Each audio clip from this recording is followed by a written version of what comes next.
We all think it will never happen. Ripped from your sleep to a piercing alarm. It was just in a second.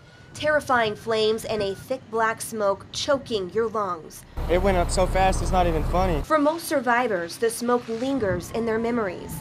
In the 1980s, you had 17 minutes to get out of your home, but now with the materials used to build a house and how quickly it burns, that window is just 3 minutes. But this simple act, closing the bedroom door each night before you go to bed, could buy your family life-saving seconds in a fire. Synthetics in the construction, synthetics in the type of materials that you have in the house, they burn 10 to 100 times hotter.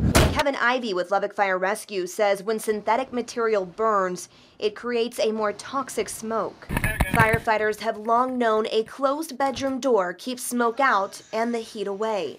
But new research proves sleeping with the door shut could actually buy you life-saving seconds. Those valuable moments when you're trying to figure out what you need to do, understand whether you can get out or not, and if you can't, that barrier between you and the fire is critical. Steve Kerber has conducted hundreds of fire studies with Underwriters Laboratories. He travels the country working with fire departments. It's critical. It's a really simple message, and it could save your life in a fire. Take a look at this test. He set a small fire on the couch in a home with an open floor plan. Upstairs, there are 2 bedrooms, one with the door open and one with the door closed.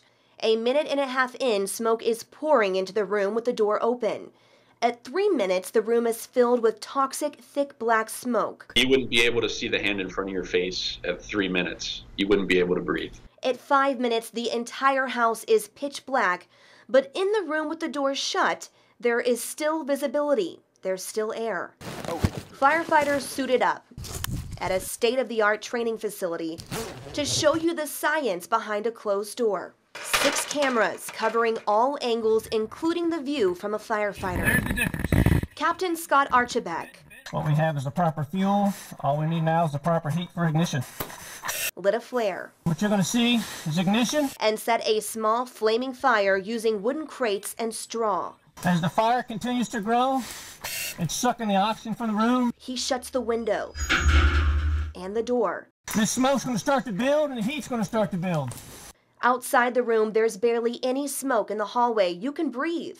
Inside, we can see that fire, obviously it's extremely warm, red in color. It's consuming combustibles in the room. Right now we're probably a couple hundred degrees on the floor. Going across the ceiling's probably 300 to 500 degrees. The closed door changes the flow of dangerous heat and toxic gases in a fire. You notice how the smoke comes across the ceiling. You can see the heat pushing, looking for the path of least resistance.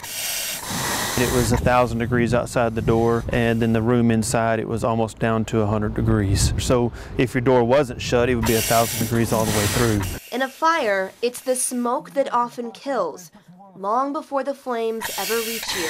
Every year there's approximately 2,500 people die in house fires. Seeing as how the synthetic materials are a lot more toxic, that does contribute to a lot more deaths. Which is why Ivy wants people to remember this before they go to bed. Close your bedroom door, so if a fire does actually start outside of it, then you have a barrier to protect you. Shaley Sanders, KCBD, News Channel 11.